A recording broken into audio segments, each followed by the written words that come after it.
SSC GD भरती 2025 महाराष्ट्र तर पहा विद्यार्थी मित्रांनो, तुमच्यासाठी अतिशय आनंदाची बातमी घेऊन आलाय। एसएससी जीडी भरतीची या ठिकाणी 50,000 प्लस जागांसाठी येणाऱ्या दिवसामध्ये भरती निघत आणि एसएससी जीडी भरतीची फॉर्म भरण्याची सुद्धा तारीख या ठिकाणी आलेली आहे। आणि एसएससी जीडी भरतीमध्ये शिक्षण फक्त 10वी पास लागते। महाराष्ट्रातील आपण कोणत्याही जिल्ह्यातले असाल तर मुला-मुलींना फॉर्म भरता येणार आहे एसएससी जीडी भरतीमध्ये।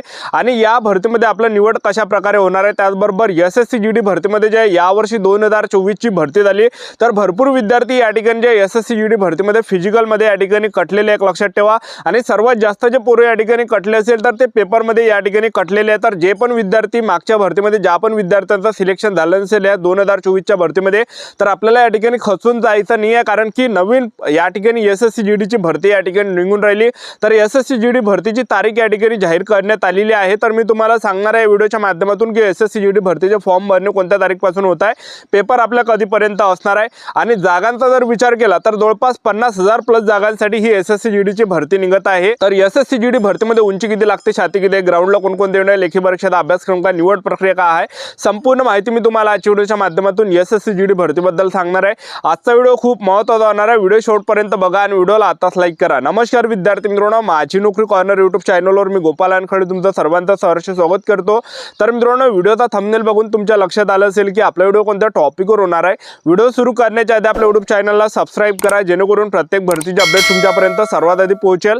जास्त करून एसएससी जीडी भरतीच्या रिलेटेड जास्त व्हिडिओ आपल्या चॅनलवर अपलोड करत असतो आणि 10वी 12वी पास भरतीच्या रिलेटेड जास्त व्हिडिओ आपल्या चॅनलवर अपलोड करत असतो। व्हिडिओ सुरू करण्याच्या अगोदर सर्वांना एक रिक्वेस्ट आहे, तुम्ही आपला व्हिडिओ कोणत्या जिल्ह्यातून पाहून राहिले हे नक्की कमेंट बॉक्समध्ये सांगा, जेणेकरून मला सुद्धा अंदाज लागणार आहे की आपला व्हिडिओ कोणकोणत्या जिल्ह्यापर्यंत पोहोचू राहिला।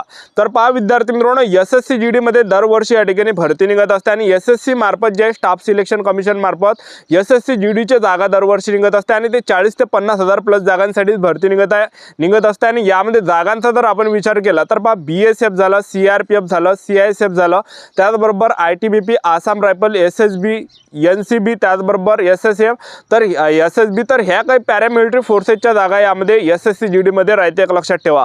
आणि आपलं जर एसएससी जीडी भरतीमध्ये सिलेक्शन झालं तर पगार सुद्धा 21,700 ते 69,100 च्या दरम्यान भेटते, कारण की एसएससी जीडी ची जी भरती हे सेंट्रल गव्हर्नमेंट जॉब आहे एक लक्षात ठेवा, ठीक आहे। तर एसएससी जीडी भरतीची या ठिकाणी तारीख या ठिकाणी जाहीर करण्यात आलेली आहे एक लक्षात ठेवा।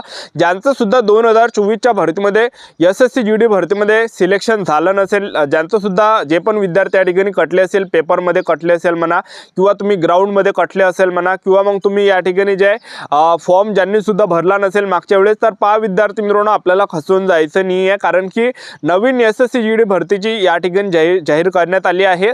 तर नवीन जी एसएससी जीडीची भरती असणार आहे हे 50,000 प्लस जागांसाठी ही भरती या ठिकाणी निघणार आहे एक लक्षात ठेवा। आणि ऑनलाईन पद्धतीने जे फॉर्म भरणे चालू होत आहे, तर तुम्हाला लिहून ठेवा तुम्ही की 25 ऑक्टोबर 2025 पासून फॉर्म भरणे चालू होत आहे, म्हणजे पुढच्या महिन्यापासून, म्हणजे एकच महिना आपल्याजवळ राहिला आहे। 25 ऑक्टोबर पासून ऑनलाईन पद्धतीने फॉर्म भरणे सुरू होत आहे आणि फॉर्म भरण्याची जी शेवटची तारीख असणार आहे 25 नोव्हेंबर 2025 फॉर्म भरणे शेवटची तारीख असणार आहे। आणि एसएससी जीडीचा जो आपला पेपर असणार आहे 2026 मध्ये जानेवारी ते फेब्रुवारी महिन्यामध्ये आपला एसएससी जीडी भरतीचा पेपर असणार आहे। तर आतापासून आपापल्या तयारीमध्ये लागा, कारण की पेपरची तारीख जाहीर करण्यात आली आहे आणि फॉर्म भरण्याची तारीख या ठिकाणी जाहीर करण्यात आलेली आहे एक लक्षात ठेवा। ज्यांचं सुद्धा जे पण विद्यार्थी जास्त पेपरमध्ये कटले असेल, ग्राउंडमध्ये कटले असेल, तर आतापासून तयारी आपली चालू ठेवा, कारण की 25 ऑक्टोबर पासून फॉर्म भरणे चालू होत आहे। एसएससी जीडी भरतीमध्ये शिक्षण फक्त 10वी पास लागते, मुलांना आणि मुलींना फॉर्म भरता येते। वयोमर्यादा जर विचार केला एसएससी जीडी भरतीमध्ये 18 ते 23 वर्षापर्यंत यामध्ये वयोमर्यादा आहे। एससी एसटी कॅटेगरीचे विद्यार्थी 18 ते 28 वर्षापर्यंत फॉर्म भरू शकता, ओबीसी कॅटेगरीचे विद्यार्थी 18 ते 26 वर्षापर्यंत यामध्ये फॉर्म भरू शकता।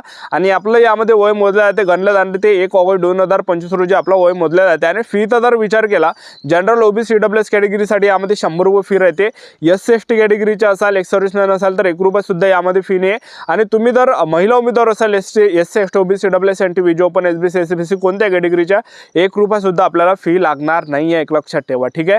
तर अशा प्रकारे यामध्ये वयोमर्यादा आहे। आणि त्याचबरोबर जे एसएससी जीडी भरतीमध्ये आपण निवड प्रक्रिया जर पाहिलं तर पहिल्या टप्प्यामध्ये आपलं काय असते, एसएससी जीडी भरतीमध्ये सर्वात अगोदर आपला पेपर आहे, दुसऱ्या टप्प्यामध्ये आपल्या यामध्ये असते ग्राउंड, तिसऱ्या टप्प्यामध्ये आपलं असते यामध्ये डॉक्युमेंटेशन आणि चौथ्या टप्प्यामध्ये असते आपल्या यामध्ये मेडिकल।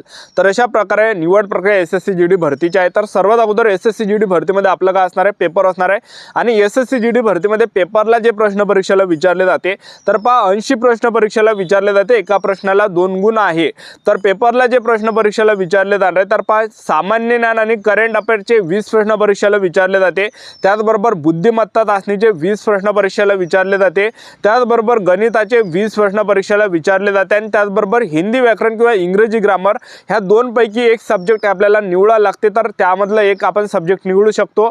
तर एक आपण हिंदी व्याकरण घेऊ शकता किंवा आपण इंग्रजी ग्रामर, तर ह्या दोनपैकी आपल्याला निवडावं लागते। एक लक्षात ठेवा, अशा प्रकारे आपला 80 मार्काचा यामध्ये पेपर असते।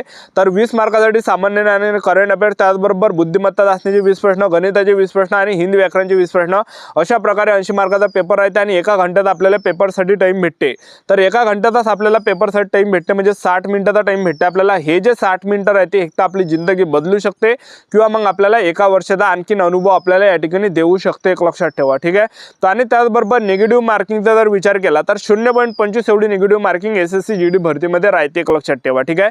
तर एका प्रश्नाला 2 गुणा 80 प्रश्न परीक्षेला विचारले जाते। 160 मार्काचा पेपर राहते, 80 प्रश्न परीक्षेला विचारले जाते।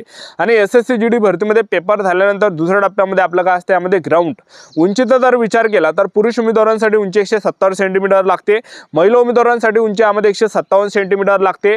छाती 80 सेंटीमीटर फुगून 5 सेंटीमीटर भरली पाहिजे पुरुष उमेदवारांसाठी। सर्वच कॅटेगरीच्या विद्यार्थ्यांसाठी एवढी उंची लागते, महिला उमेदवारांसाठी आणि पुरुष उमेदवारांसाठी, ST कॅटेगरीचे मुलं सोडून। आणि ST कॅटेगरीलाच फक्त यामध्ये हाईटमध्ये सूट देण्यात आली आहे। ST कॅटेगरीचे जर तुम्ही असाल तर पुरुष उमेदवारांसाठी 162.5 सेंटीमीटर उंची यामध्ये लागते आणि महिला उमेदवार ST कॅटेगरीचे असाल तर 150 सेंटीमीटर उंची यामध्ये लागते। छाती 76 सेंटीमीटर फुगून 5 सेंटीमीटर आपली यामध्ये भरली पाहिजे। तर अशा प्रकारे आपल्या यामध्ये काय उंची लागते। आणि ग्राउंडचा जर आपण विचार केला तर पुरुष उमेदवारांसाठी यामध्ये एकच इव्हेंट आहे। तर पुरुष उमेदवारांना 5 किलोमीटर रनिंग आहे, 24 मिनिटांमध्ये मारायची आहे। जे पण पुरुष उमेदवार 5 किलोमीटर रनिंग हे 24 मिनिटांमध्ये रनिंग मारणार आहे तर ते ग्राउंड क्वालिफाय असणार आहे, ग्राउंड पास असणार आहे। आणि ज्यांचं सुद्धा 5 किलोमीटर रनिंगचा जो टाइम आहे हा पुरुष उमेदवारांचा 24 मिनिटापेक्षा तर 1 सेकंड जरी जास्त आला तर आपल्याला जागेवर फेल केलं जाणार आहे, अपात्र केलं जाणार आहे। तर आता जे 2024 ची जी SSC GD ची जी भरती या ठिकाणी चालू होती तळेगाव CRPF सेंटर पुणे या ठिकाणी, तर मुलांना रनिंग मध्ये अर्ध्यापेक्षा जास्त मुलं त्या ठिकाणी रनिंग मध्ये काढण्यात आले, एक लक्षात ठेवा। एका सेकंड मध्ये सुद्धा मुलांना त्या ठिकाणी काढण्यात आलेला आहे। एका बॅच मध्ये 220 240 अशा प्रकारे पोरं सोडे आणि रनिंग फक्त 70 मुलं 80 पोरं असे पोरं या ठिकाणी रनिंग काढले आणि त्यामधले सुद्धा उंचीमध्ये त्यामध्ये 10-12 विद्यार्थी त्या ठिकाणी कटत जातात, एक लक्षात ठेवा, ठीक आहे। अशा प्रकारे या ठिकाणी मुलं जे रनिंग मध्ये जास्त यावर्षी कटले, एक लक्षात ठेवा, ठीक आहे। आणि त्याचबरोबर महिला उमेदवारांसाठी जर पाहिलं तर महिला उमेदवारांसाठी यामध्ये 1600 मीटर रनिंग आहे आणि 1600 मीटर रनिंग महिला उमेदवारांना 8.5 मिनिटांमध्ये मारायचे आहे। ज्या आपण महिला उमेदवार 1600 मीटर रनिंग 8.5 मिनिटांमध्ये मारणार आहे तर त्या रनिंग पास असणार आहे, ग्राउंड क्वालिफाय असणार आहे। आणि ज्या पण महिला उमेदवारांचा 1600 मीटर रनिंगचा जो टाइम आहे हा 8.5 मिनिटापेक्षा जर 1 सेकंड जरी जास्त गेला तर आपल्याला फेल केलं जाणार आहे, अपात्र केलं जाणार आहे। आता तळेगाव CRPF सेंटर पुण्याला या ठिकाणी 2024 चे SSC GD भरतीचा महिला उमेदवारांचं ग्राउंड होतं। एका सेकंडने महिला उमेदवार त्या ठिकाणी कटे आणि गेट जेव्हा सेंटरच्या बाहेर येतात तर रळ जातात त्या ठिकाणी, एक लक्षात ठेवा, ठीक आहे। तर 1 सेकंड सुद्धा खूप इम्पॉर्टंट आहे। तर अशा प्रकारे निवड प्रक्रिया सर्वात अगोदर पेपर, दुसऱ्या टप्प्यामध्ये ग्राउंड, तिसऱ्या टप्प्यामध्ये डॉक्युमेंटेशन, चौथ्या टप्प्यामध्ये मेडिकल अशी निवड प्रक्रिया। आजच्या व्हिडिओचा थांबतो, व्हिडिओ नेक्स्ट व्हिडिओमध्ये। जय हिंद।